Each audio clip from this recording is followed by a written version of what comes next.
on this horrifying episode of MythBusters. Here's Adam. There's thrills. Oh, it's burrowing. Ah! Spills. Who talked me into this? And spine-tingling chills for the hair-raising Halloween special. First, Adam and Jamie go bump in the night. Yes, we're staring at you. We're all staring at you. Finding out if the science of sound These ain't no boom boxes. could explain reports of paranormal activity. Then it's a grave concern. Are you ready for the horror? Testing the movie myth that moving a dead body is dead easy. Meanwhile, Carrie, Tori, and Grant take fright Breathe, just breathe. Yeah, breathe. and work up a cold sweat. Finding out if there really is a smell of fear. Thank God it's over. Who are the MythBusters? Science is dangerous. Adam Savage Hi, Mom. and Jamie Heineman. Bye-bye. Between them, more than 30 years of special effects experience. Together with Carrie Byron, Face the arachnid chair. Grant Imahara, Nothing to touch me. and Tori Belleci. It's a cute little bug of death. They don't just tell the myths, What more do you need to know? they put them to the test.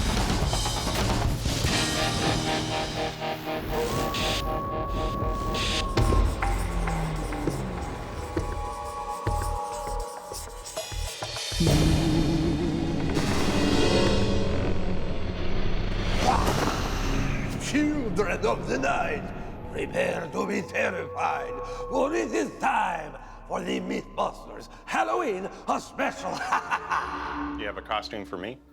Would you even wear one? No. Then we don't. So what's on the roster for the Halloween special? I'm glad you asked. First up, we have a myth called the frequency of fear. There is apparently a certain frequency of sound that people can't hear, but they can sense it, and it makes people feel spooked. And it might be an explanation for why people think certain places are haunted. I like that. And you know, I also want to try dealing with disposing of bodies. Really? Yeah, you know, in the movies, they're always slinging them around like they're easy, but there's a reason they call it dead weight. That's great. It sounds positively ghoulish.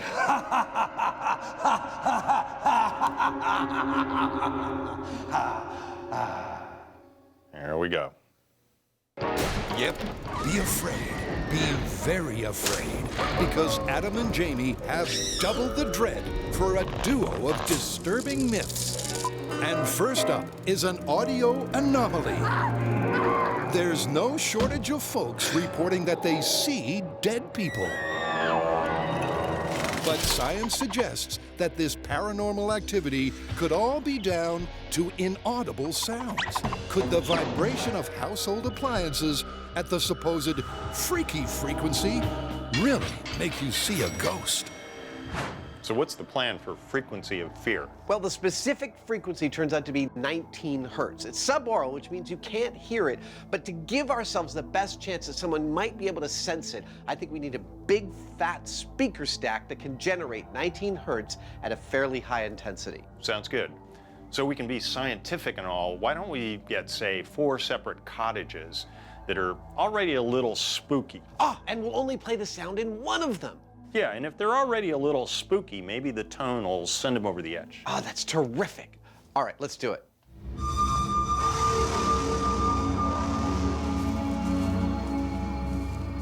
And deep in the backwoods, the MythBusters have found the perfect location to set the tone.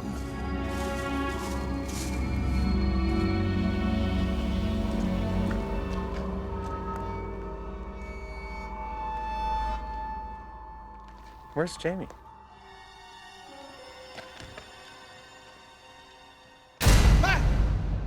Little spooky here, isn't it? I think it's plenty spooky. Now, because this is a Halloween episode, we wanted the location we came to be good and spooky, ooh, but not so spooky that it would actually skew the control of our testing spookiness. And about 2.5 hours north of the MythBusters shop in Northern California in the Redwoods, we found this fantastic club resort, and no one's been here in almost 15 years. It was once beautiful, now it's simply perfect for us. They're perfect for our purposes because despite small cosmetic differences, each of our 4 cabins has a nearly identical layout. We will, however, only be applying our infrasound treatment to one of the 4 cabins, and we'll be trying to find out if there's any meat to this myth, i.e., does a statistically significant majority of our volunteers find that cabin to be the haunted one? Perfect. Indeed. And to generate that hum, These ain't no boom boxes. Jamie's tracked down a supersized stack of speakers. These boxes full of speakers right here were specifically engineered by Myers Sound to generate large volumes of low frequency. Remember the episode on the brown note that we did? Feel like you want to poo? I can't say I want to poo. We had a whole truckload of their speakers then to do that, and this right here is about twice that much. It's equivalent to the sound that you might have coming out of a large rock concert. It's about 40,000 watts, or you know that home theater system you have? Well, it's about 400 of those. Yep, cabin number 3 has a sound system to die for. But for this test, they're pumping the volume down? These speakers are clearly capable of making the whole building vibrate and the windows shake, which is what they're doing now. And we can't actually have any sounds that the test subjects can hear because that would skew the results. We've got an upper limit on the amount of volume that we can pump out of those speakers. So we're going to have to tune this back just to the point where there's nothing audible, including rattling, and we'll work with that. Indeed. So Adam preps for a little cabin fever. Nice. It's good and spooky. I like it. On to the rest. Each cottage gets an identical rustic renovation. Ah, here's Adam. The hidden cameras are hidden, and a single chair is placed at the center of each. With the volume dialed down from 11, Jamie goes for a test run. This is interesting. I can't hear anything out of the ordinary. I do feel like there's something going on in me. It feels like I have butterflies in my stomach, or I'm really tired, but I've had too much coffee. It's sort of anxiety producing. I don't know about fear, but it's unnerving. Let's see what Adam has to say. What's up?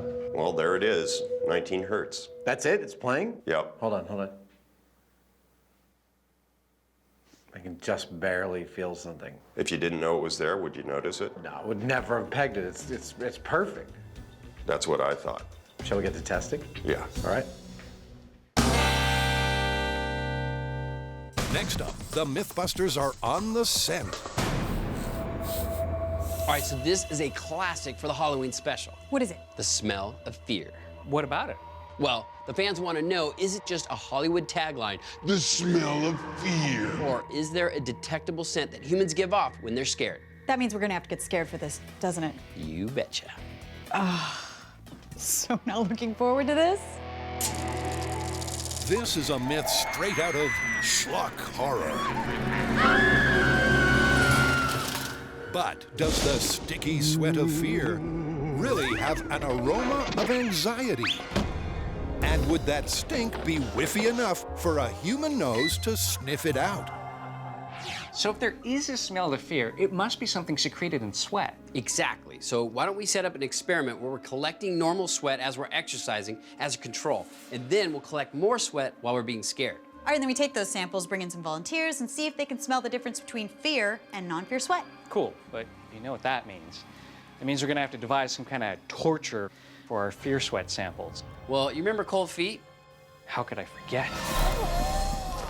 Well, apparently our fans are demented and they want to torture us with more creepy crawlies. So they've come up with a list of things. We're gonna pick 3 and then each of us will pick one out of a hat.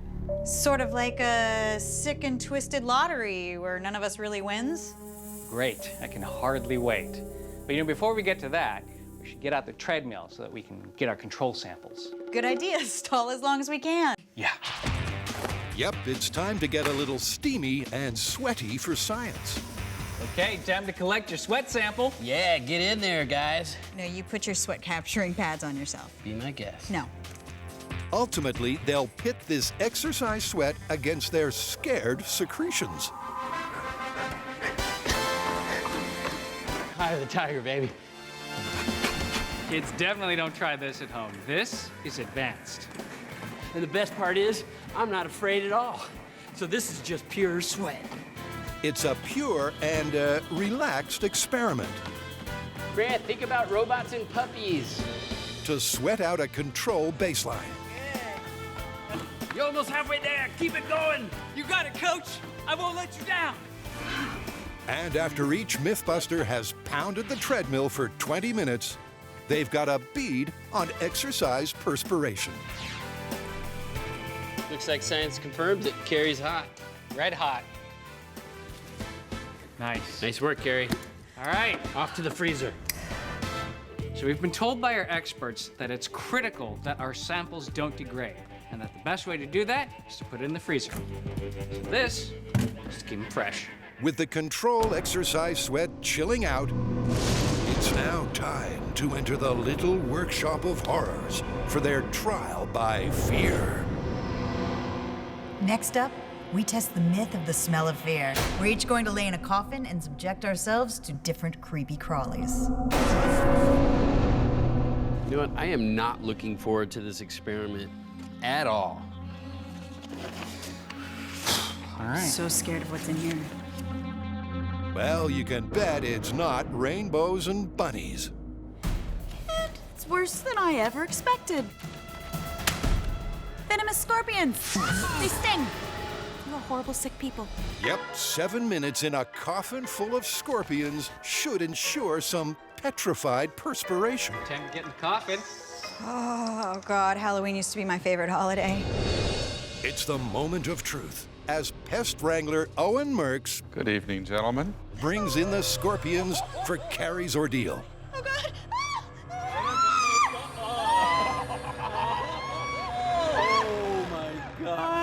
From the get-go, Carrie is terrified. And with 30 scorpions scattered on top of her, it just gets worse.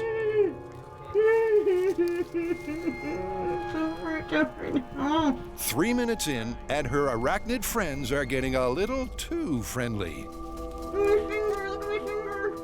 Oh! That one's biting her fingernail. Is that a sting? It's fine, it's clawing me. Oh, actually, you know what? He thinks her nail is a bug. Carrie tries her best to stay as still as possible so as not to disturb the scorpions. I can't stop shaking my foot. I can't stop shaking my foot. Stop it. I can't stop it. Wait, are you shaking it or? No. You know what, Carrie? I've seen you in a lot of horrible situations, but I think this is the most scared I've ever seen you. 9, 8. Well, time flies when you're not having fun. And soon, Carrie's 7 minutes are up. Are they all off of me? Yeah, You're gone. You're totally clear. You're good. You're good. How do you feel? Was that fear-inducing? Oh, my God. We'll stick your fear pads in the freezer. Oh. Dude. This is the worst day. Today sucks. Oh, okay. I gotta say, being covered in scorpions when they're on your face and the uncontrollable shaking and knowing that they sting if you move worked. Oh my gosh. I was definitely scared. I'm definitely scared. I've got a good sample for you right now. There's fear drenching these right now. These are fear drenched pads. Good job. Oh. Yeah, man. Oh, there's a smell to fear. Nice work, Carrie. Oof. Oh my God. Whew, thank God that's over. It may be over for Carrie, but for Tori and Grant, the terror hasn't even begun. Oh, it's burrowing. Oh!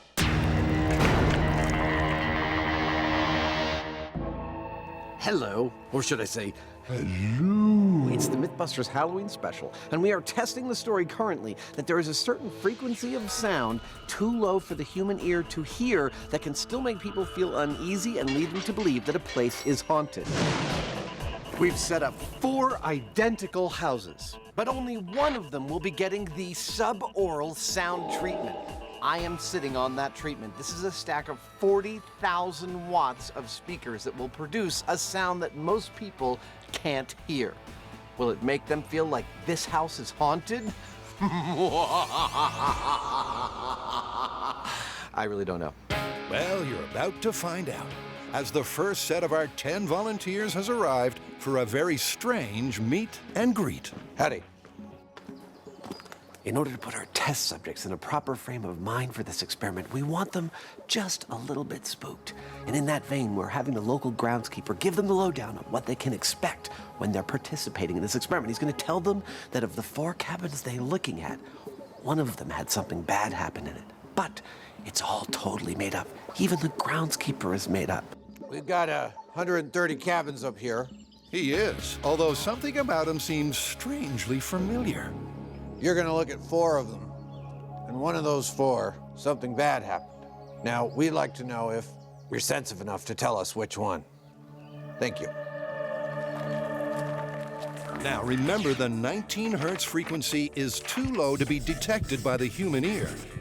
But will the wave produced be so unsettling that it convinces our volunteers that cabin 3 is haunted? The thing is that this 19 hertz frequency is very low, and such low frequencies have the capability of penetrating walls of buildings quite well.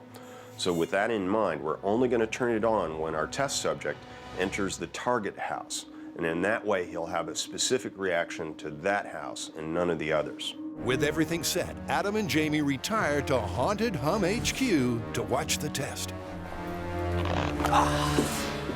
Let's find out what they actually think. Shall we unleash the contestants on our fear parade? One at a time. Okay. Let's bring out the first contestant. And that first contestant is Tiffany, who heads to cabin number 1. Yes, we're staring at you. We're all staring at you. How do you like that?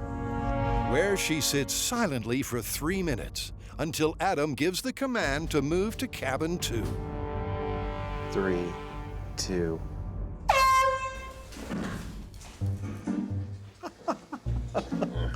It's like a remote control toy. Switching to feed number 2. And then after another 3-minute sit, she moves on to cabin number 3. Switching to feed number 3.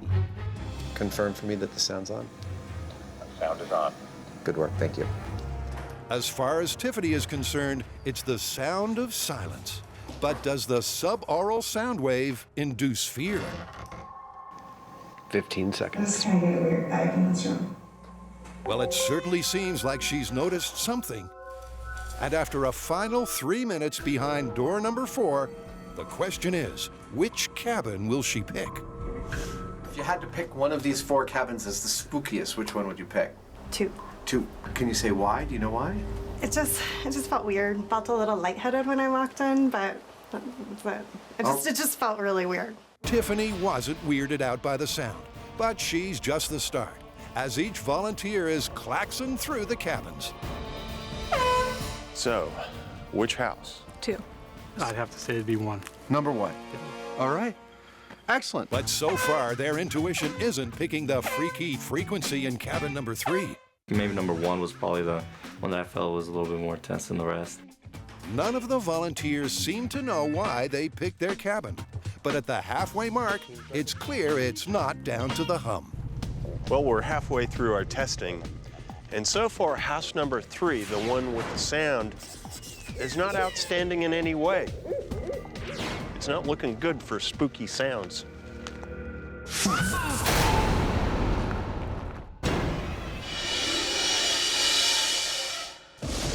Carrie, Tori, and Grant are sniffing out if there is a not-so-sweet smell of fear.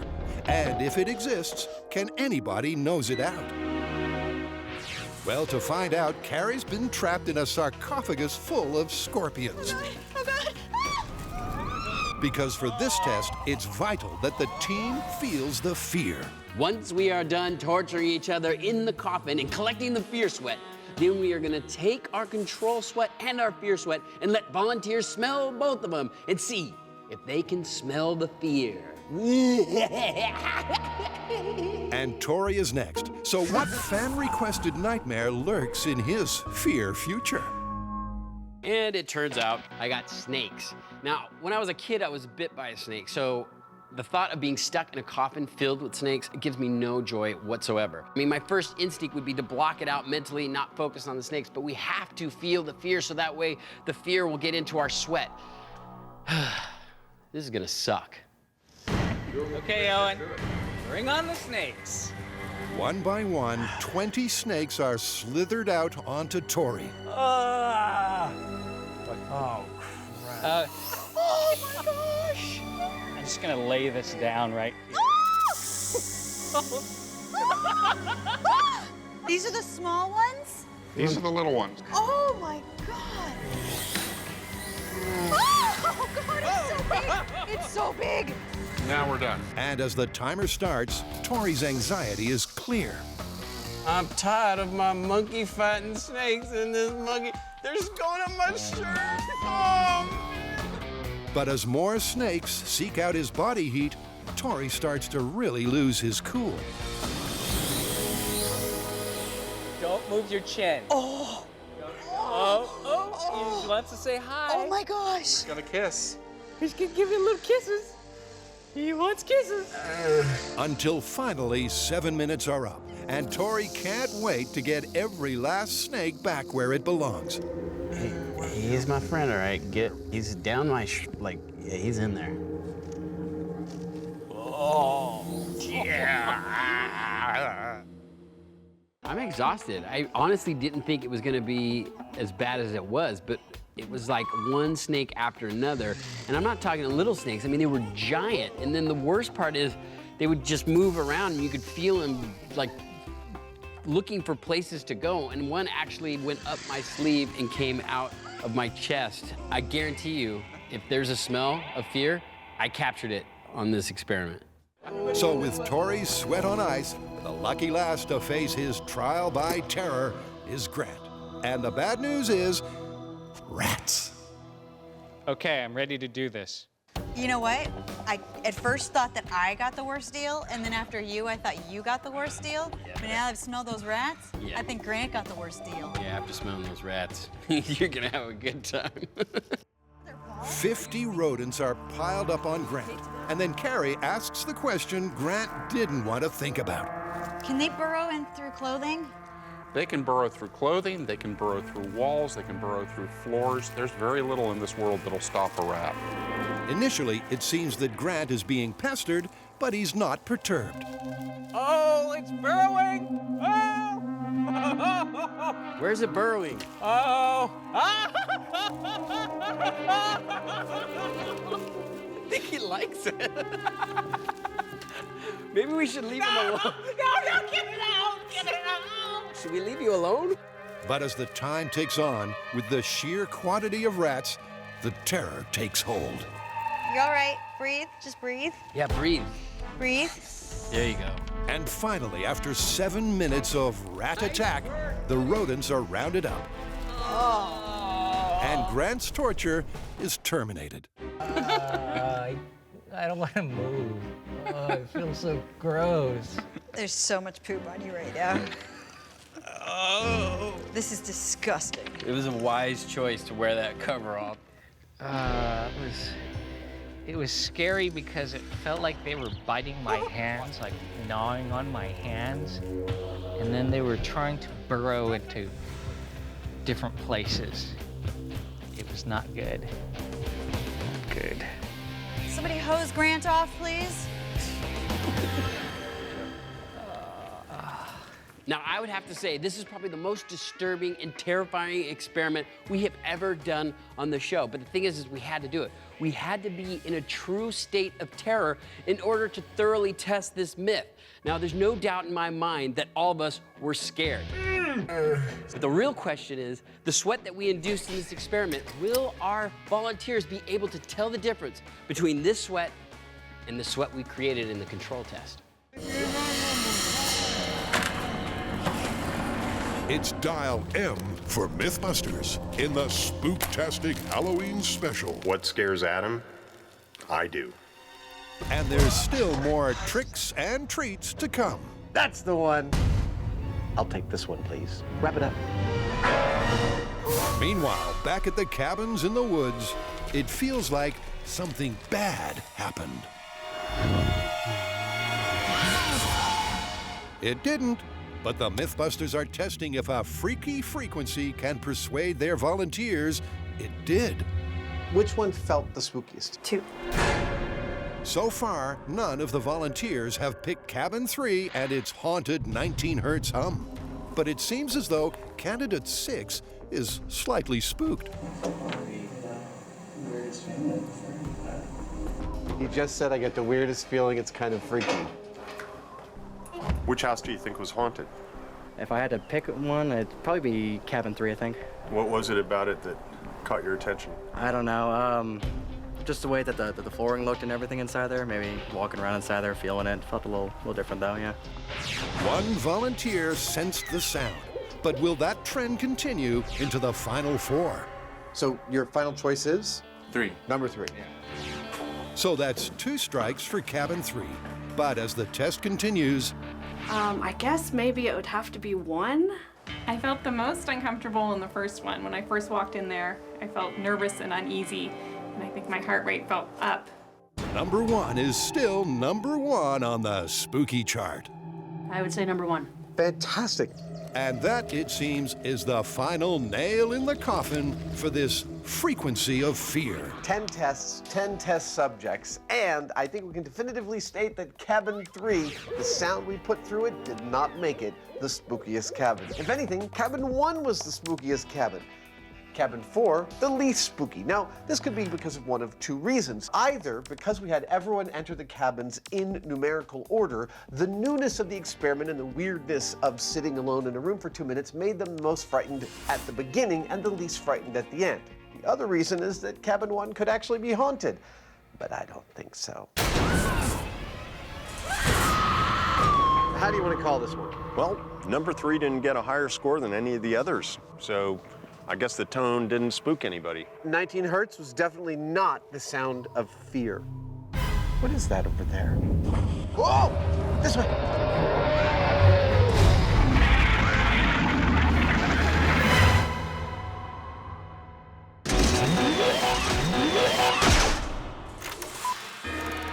Characters in horror movies have a nose for trouble.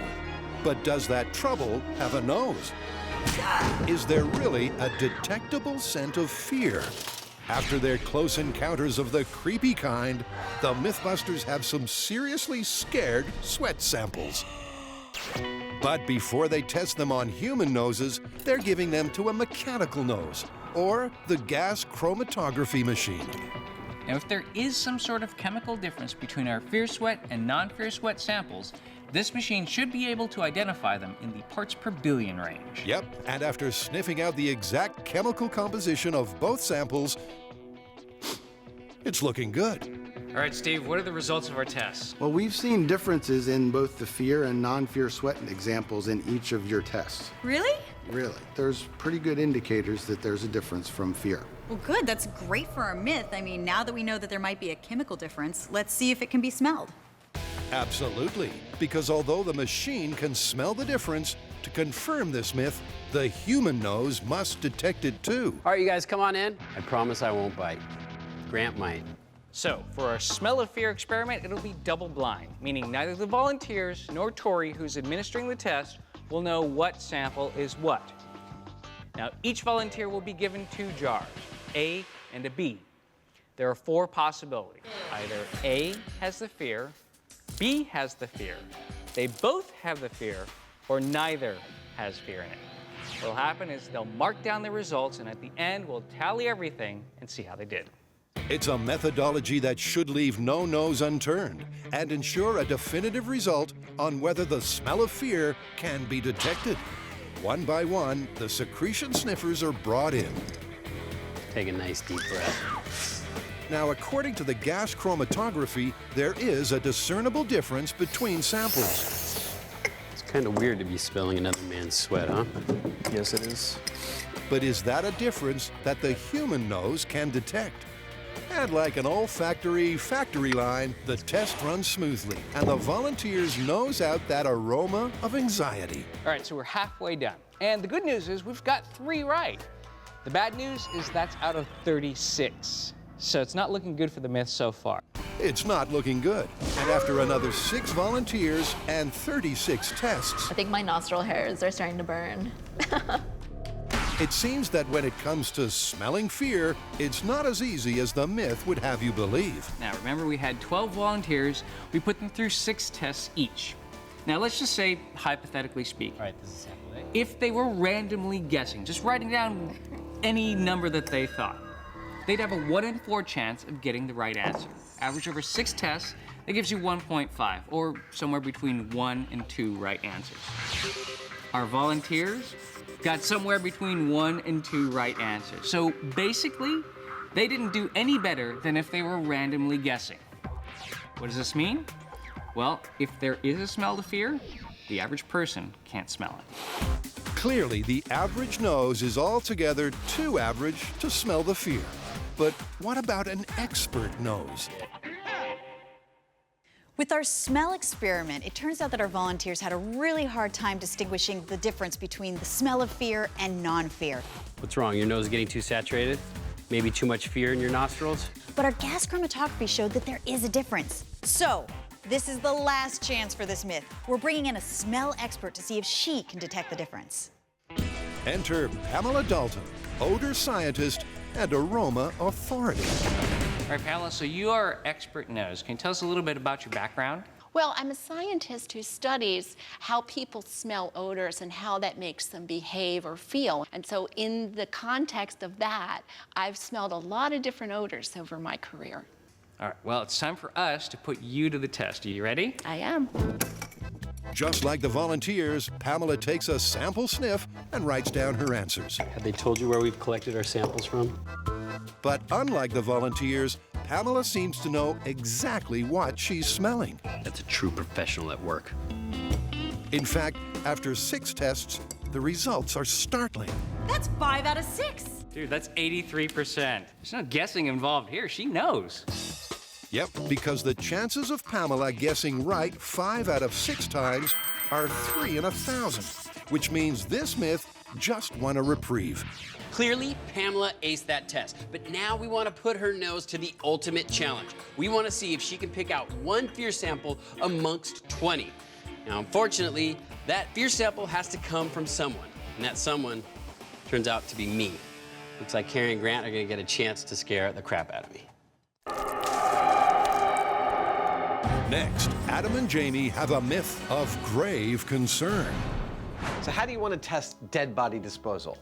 Well, you know, in the movies, they're always making like it's so easy to drag these bodies around. They're like pulling them upstairs, putting them in closets. Right, they roll them up in a carpet and shove them in the trunk of a car.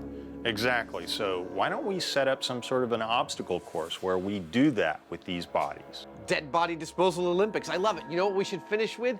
Digging a shallow grave. They always make that look like it happens in just a few minutes in the movies, and I'll bet it's harder. But the thing is that, you know, this isn't just about the weight, it's also about the shape of these bodies, so we really need to have a pretty good human analog. You're totally right. The Hollywood body of evidence is clear. Moving, hiding, and disposing, it's all dead easy. But could you actually carry it off in reality? Well, to find that out, Are you ready for the horror? they've got this, a super realistic simulated cadaver, or Sindaver. Now, our Sindaver is a fantastic human analog, but I'm going to wrap him in some cling wrap just to keep all his bits together. With the 150-pound Sindaver all wrapped up, the dress code is John Doe. Excellent. There we go.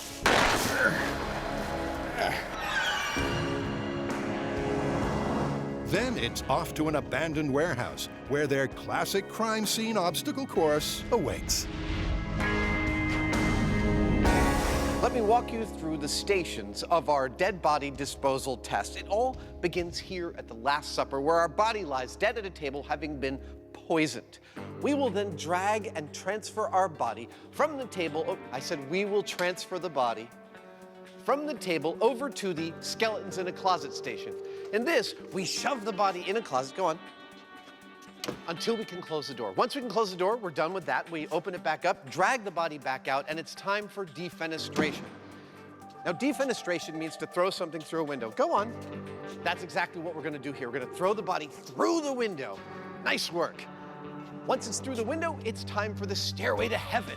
In the stairway to heaven, we drag the body up the stairs. You've seen that in the movies. Across the platform, then we drag the body back down the stairs. Once we've gotten the body through the stairway to heaven station, it's time for snug as a bug in a rug. Go on. In snug as a bug in a rug, we roll the body in a carpet. That is definitely something I've seen in like countless films. Once the body is fully rolled in the carpet, we drag it over to the trunk of a car where we will drive it so we can bury it in a shallow grave. That's the third one. I'd assume that carrying around a 150-pound dummy is going to be difficult because it's going to be really awkward. With that in mind, I've set this 150-pound wad of chain up with handles on it, and we'll use this as a control and carry it through our obstacle course as a baseline and see how long it takes. So before the stiff challenge, they'll get a control with an identical mass. Oh, that's heavy. Oh my gosh. Adam makes it through the defenestration easily. All right. But it proves to be a window of vulnerability for the Heinemann.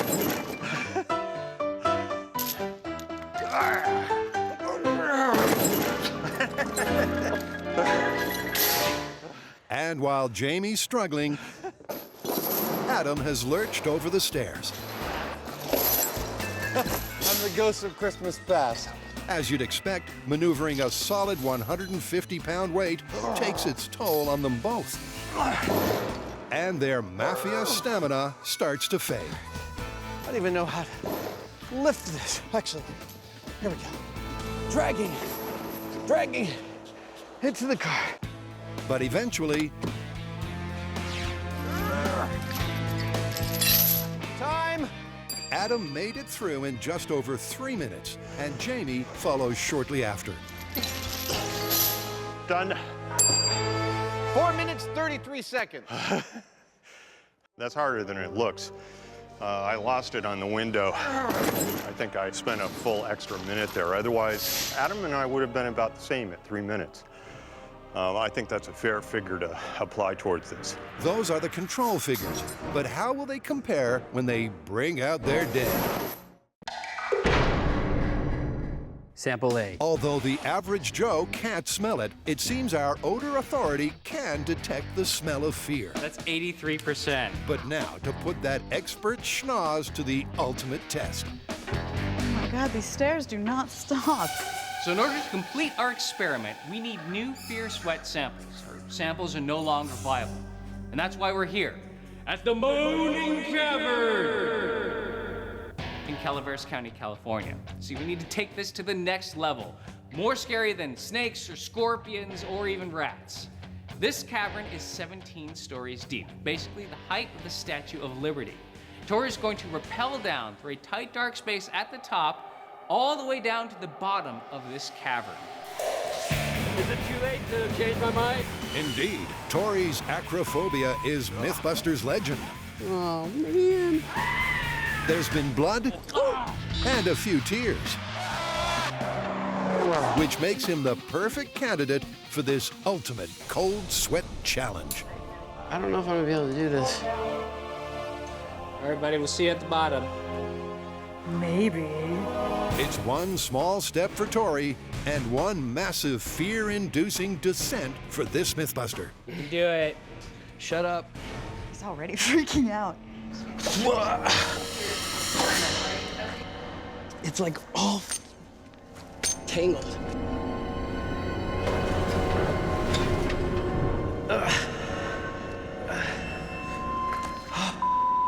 I know some people enjoy this, but I'm not one of those people.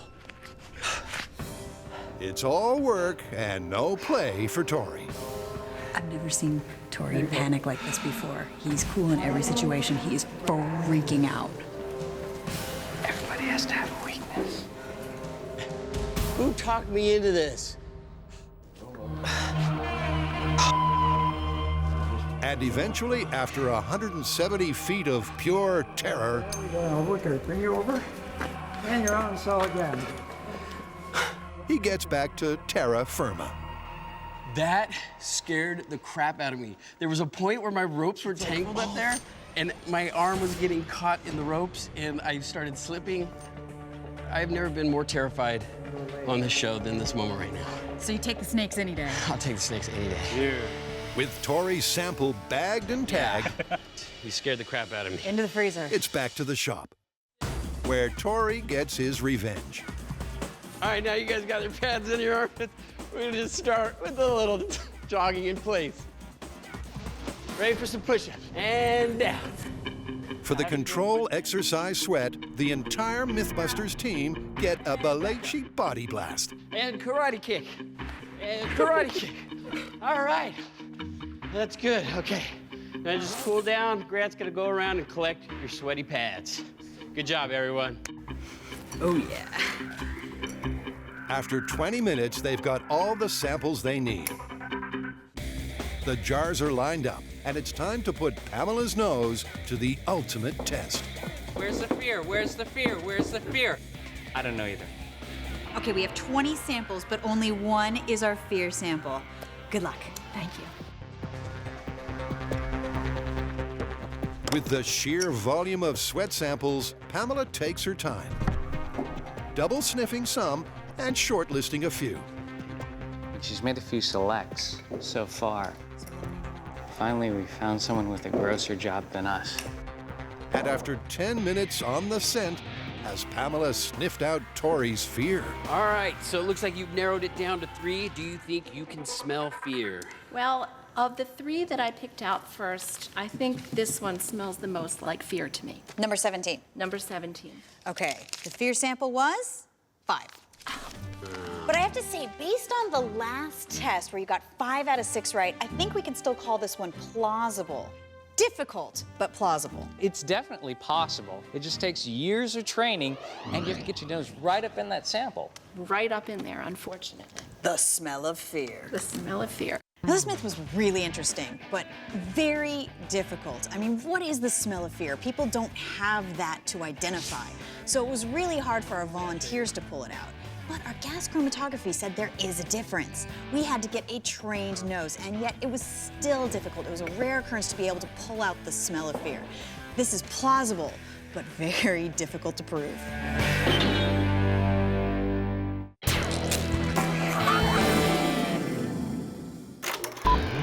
According to this movie myth, moving a dead body is dead easy. However, it's far from simple to move a dead weight. So, will it be a stiffer competition with the eerily realistic body? I have to say, I was spent by moving around 150 pounds, and I thought that was going to be the easy part of the test. Now, I am totally not so sure. But there's only one way to find out. Here we go. All right, Jamie, I'm ready. 3, 2, 1, go. Here we go. Come on, buddy. Into the closet with you. From the start, Adam has little difficulty maneuvering John Doe. Okay, here we go. To the window. Because although it weighs the same 150 pounds of the control, Here we go. To the stairs. the distribution of that weight He's going much faster. means Adam is getting the body through the course dead fast. Time. Well, shut my mouth. I swear that was far easier than moving around a solid 150-pound weight. Far easier. In fact, Adam got his stiff through the obstacles in less than half the time of his control. That is surprising to me. It was a lot easier than I thought, and it was also a lot creepier than I thought. We've never had a physical analog as good as the Sindaver. And the thing about it being so good is it feels just like moving around a real body. Not that I've ever done that. It was just creepy. I'm glad to be done with this test. Are you glad to be done? Yes, I'm done. All right, let's go. So now it's the Heinemann's turn at body disposal. In 3, 2, 1. Boink. Before you know it, John Doe is out of the closet. Now onto the window. And through the window. Nice form. Because his human form... Oh, he's doing an interesting carpet technique. ...makes hauling him into the trunk... The feet are sticking out of the carpet. That looks great. ...far easier than the control. Done. Time! That had to be a lot quicker. At 1 minute and 55 seconds, Jamie also halved his baseline. A result that's turned the Heinemann's expectation on its head. Here's the thing. I can pick up a 150-pound barbell off the ground, no problem. It's got a good handle on it. I'm strong enough to do that. On the other hand, if I want to put that 150-pound barbell on my shoulder, it's a lot more difficult because it's sort of an all-or-nothing attempt, as opposed to the body, which I can pull up an arm or a leg or a torso at a time and work them through a window or into a trunk. So for this type of task, it's actually a lot easier to maneuver a body, and that really surprises us. So the movie's depiction of moving bodies around? Surprisingly plausible. For once, they got it right. Indeed, they did. Let's go bury the evidence. All right. It may be plausible, but being able to move a body doesn't mean you can actually get away with murder. This place looks great. Nice place to be buried at. I think it's a fine place to be buried.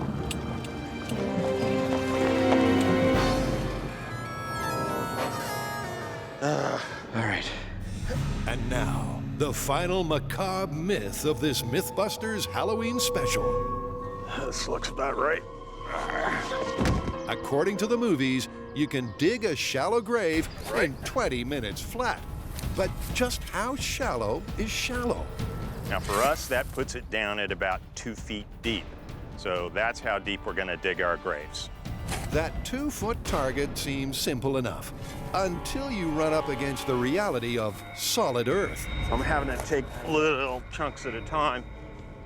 This is gonna take me hours. Yep, even a shirtless Heinemann isn't able to match the mythical 20 minutes.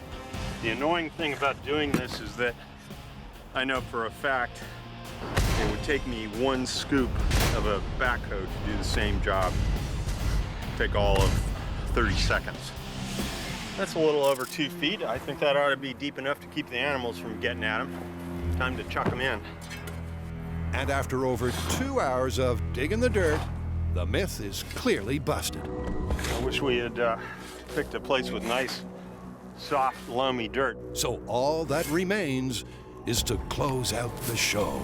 Well, we hope you've enjoyed the MythBusters Halloween special. Jamie, give them your Halloween wishes. May your corpses be light and your dirt be soft. Indeed. Happy Halloween.